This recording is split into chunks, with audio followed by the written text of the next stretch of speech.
DJ Sumit Satish रैमा। अभी आप सुन रहे हैं धर्मेंद्र निर्मलिया को।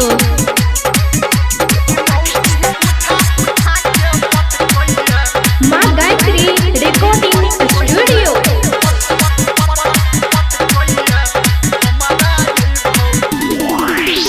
गेलो हम शादी भेल बर्बादी कहबै शर्म के बात ई हम के कढ़ाई भौजी। गेलो हम शादी भेल बर्बादी कहबै शर्म के बात ई हम के कढ़ाई भौजी।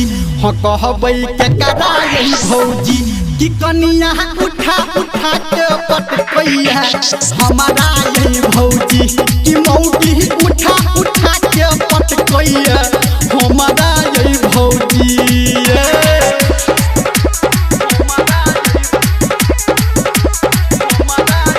अभी आप सुन रहे हैं सावरिया म्यूजिक डीजे सुमित सतीश रैमा।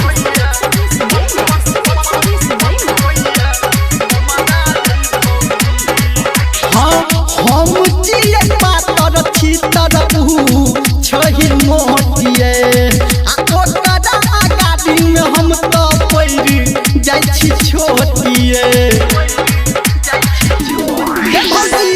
हम जिए पातर छी तरबू छही मोटिए आ ओकरा आगाड़ी में हम तो पैर जाइ छी छोटिए। आ देख ना दहनी तोरा मन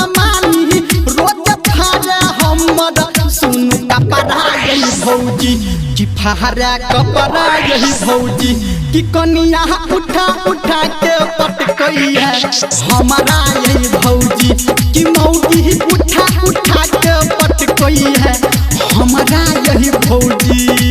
बड़ करगर छै।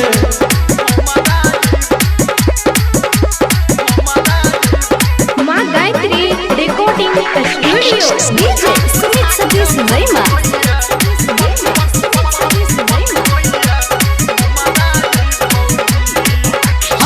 हमारा पसंद में भौजी लाग गेले आगिए आ मन करे घर से कतौ जेतौ हम भागिए।